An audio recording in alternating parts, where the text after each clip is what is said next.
Hello and welcome to Light Waves by todderbert. In front of us we have the Fenix E12 version 3. It's a single AA powered everyday carry flashlight. You can find this selling on Amazon for $29.95 and also at phenixlighting.com. I'll have links down in the pay link section. Check them out if you so desire. So here's the light. Fenix Lighting for Extremes. Version 3 of the E12. There you go. Magnetic tail. Limited lifetime warranty, 5-year for repair. Nice. Two-way body clip. No standby current. That's a plus. 200 lumens. 78 meters. Battery included. Sweet. Going to the back side.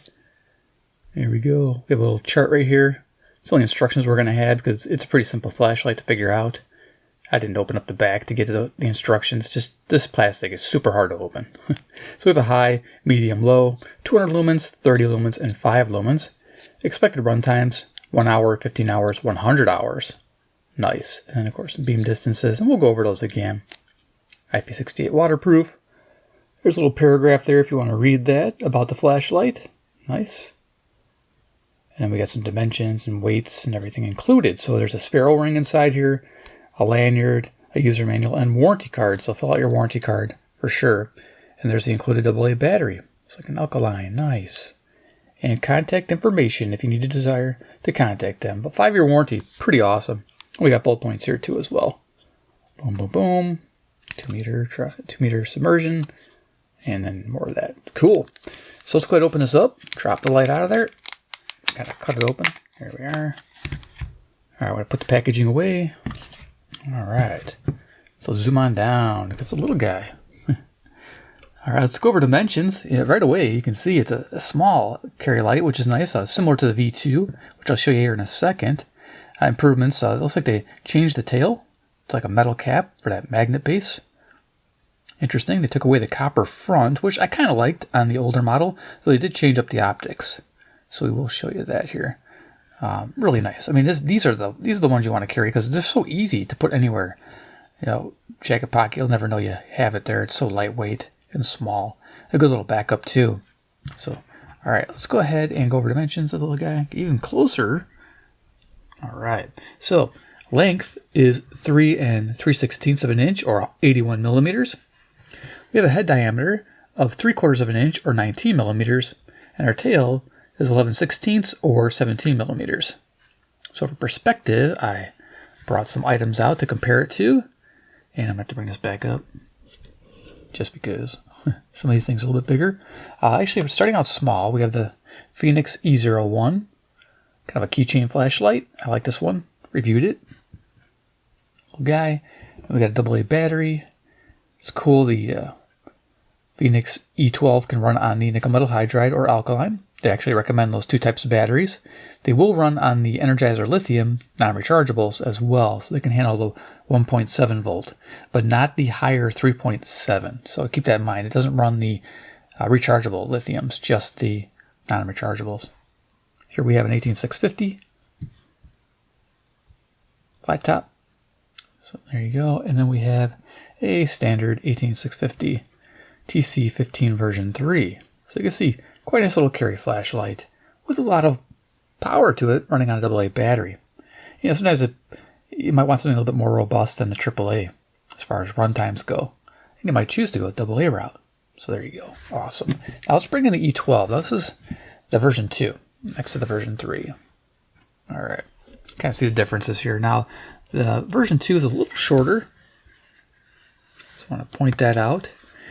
It also has a ridged center, while the new one doesn't. It has more of a kind of a cut sides to it, like grips like that.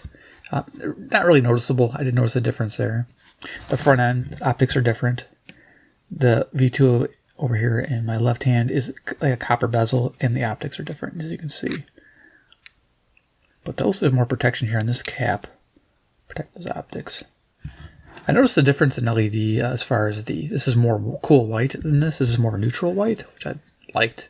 It looked good. Clips are fairly similar. But yeah, definitely the V2 is shorter by quite a bit. And another thing about the V2 I like is actually has a rubber tail. May not last over time, but it's a little easier to set. Since this is reverse clicky on both, it's nicer to set on half steps. When you're half pressing this, going through the modes, it's easier with the rubber tail, I noticed, than the metal, but it might just get broken in or used to over time on the V3. But there you go. All right, so let's talk about the version 3 of the E12. Getting even closer if I can. Nice. So going to the front, you can see the optics, the TIR optics, they did change, and it's polycarbonate lens there. The LED down there you're using is a luminous SST20 in cool white, 6000K color temperature. Like I said, it's not as bluish white as its predecessor. So the predecessor must be like a 7000. I'll try to compare them side by side so you can see this actually has a nice warmer tint to it. So your body is your typical 6061 T6 aluminum alloy with a Type 3 hard anodized finish. Looking pretty nice. Now, it still retains the little knurling on the tail and the front end here, with just a little design elements in the middle. Again, not necessary to have that ridging like they did here on the middle part, because this is a small light. You don't really need that. The clip actually helps you hold the light as well. So there we go. Speaking of, you got a two-way clip here with lanyard hook points. Nice deep carry as well. Of course, you can move that back and around as you need to. Slide it back into position. Go to the tail, it's guarded, and you got two lanyard hook points as well. Nice. And this will tail stand. There we are. And of course, it has mag base. Now, this mag base is super strong, holding an 18650, and I think in certain instances it will hold this way, though you'd rather have it in this type of format if you're using the mag base, or you have a nice strong surface to hook it to. Nice flat metal surface.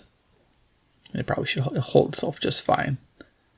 Going this side from 90 degrees from overhead. Yeah, I like that. Strong little magnet. There you go. Of course, that's a metal tail switch. Nice. Our battery, of course, is alkaline. It's a pretty simple setup. Just open this up here. I'm just using an alkaline myself. Now, you can use rechargeables, which I recommend. There's the inside of the head. And then, taking this out. There's like wall diameter. And then down there we have our spring. Okay, cool. I don't know, does light show anything about polarity? It's pretty basic. Negatives always to the back of the flashlight. All right. And it is, it's got some lubricant there on the O-ring. Nice. Cool. All right, so let's go ahead, show how this thing works. So click it on, you just press it on, press it off. Now it has mode memory, which is nice. The neat thing about mode memory on this one is there's no parasitic drain. I'm going to bring Iron Man in and bring this up a little bit so you can see this in action. So it's a pretty simple thing. So there's no electronic lockout since they're using the guarded tail to keep you from actuating the light in your pocket. So it's pretty hard to turn on unless it's a dedicated internal. So it's got this definitely guarded position. So click it on, then half presses to cycle the modes. So there's our lowest mode, and there's medium, and then there's high. So 5 lumens, 30 lumens, 200, and 200 lumens. That's where I say sometimes press a little too hard because it's a little stiff. So I have sometimes a little trouble with cycling. That's just me. You may not have this issue, but sometimes I do. But the other one, not as much. So there you go. And like I say, when you turn it off, it remembers the mode and it must memorize it to like an EEPROM because there is no drain on the battery whatsoever. So it can store for a couple of years if you're using like a lithium style battery in there, those Energizer non-rechargeables. And it would pick it back up, turn it on, and there it'll be going. That's a nice thing. I wouldn't leave an alkaline in there just because it could leak. So definitely don't use that. Maybe keep a nickel metal hydride standy. These are nice because they have the low self-discharge. Keep that handy in there, or a lithium Energizer, non-rechargeable. So yeah, again, real simple there. Here, get the waterproof from the package. IP68, 1 meter drop resistance, 5-year free repairs. You know, all that's really good stuff. So, boom. Okay, so let's go ahead, head to the garage. I took some pictures of the Light in action. Then we'll come back to the desktop here, do a little demo, and then do final thoughts. So let's head to the garage. Here I am in front of my garage door, 15 feet away from it. The light's on high. This is 200 lumens. They say a runtime of 1 hour. There is some drop off in intensity over that hour. Expect a total throw of 78 meters. Now media mode, 30 lumens. Expect a runtime of 15 hours and a throw of 30 meters. The medium mode is a nice mode along with low. I like both of those. Some of my favorites to use around the house. And our last picture, this is low. This is 5 lumens. Expect a total runtime of 100 hours on an alkaline battery and a throw of 12 meters. Low is what I used around the garage just to see my way around. 5 lumens. When your night vision is ready, it has a lot of light. So you can get a lot done with 5 lumens in small areas. Okay, let's go back to the bench. All right, demo time. So we'll go ahead and just turn this on. And I'm going to bring in the V2. Turn it on. Just give us some ideas of what the different beam patterns look like.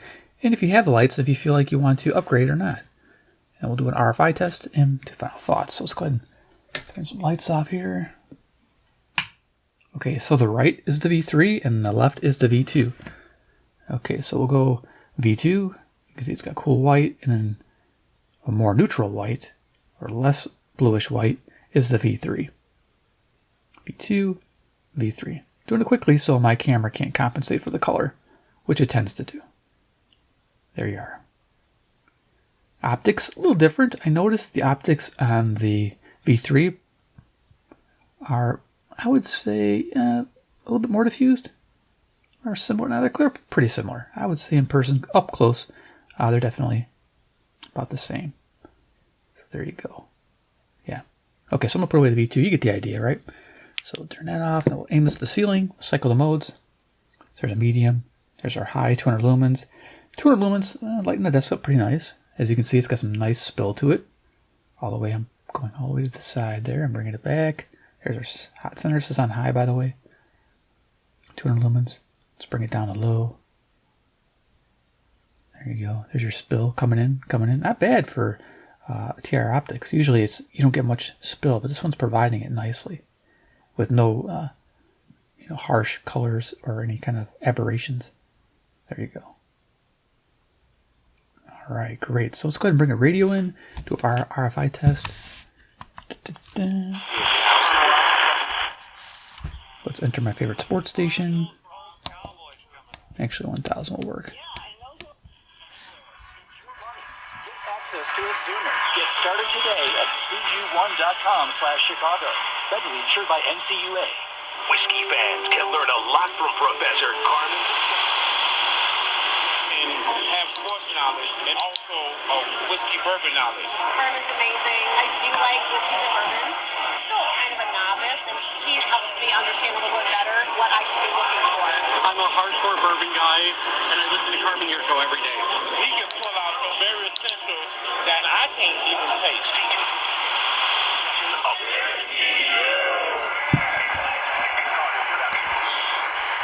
Okay, there we go. So if you notice, the low has definitely RFI, strong RFI, but medium at 30 lumens does not. So not bad for tuning radios.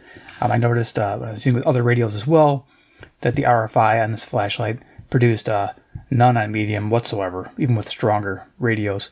And high, it did produce some next to the antenna. But I also had to put it right next to the antenna on the radio to get that. But if you're up here like this, a foot away, you're fine. So yeah. I always like to do that since I'm a portable radio channel. People are going to be buying these for the portable radios because these are actually a nice little setup right here. Skywave 2 runs on 2 AA batteries. So does your Fenix.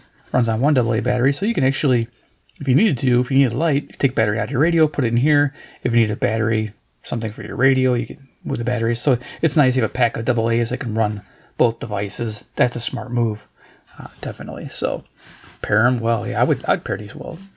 Got your shortwave radio, weather alert. You got your flashlight ready to go. You're ready for anything here. It's a good little setup. All right, great. So let's do final thoughts on the E12 version 3. Let's bring in Iron Man. Iron Man. He's a man with a master plan. He loves Phoenix from Chinaland. Iron Man. There you go. You get the idea. Okay. Zooming on down.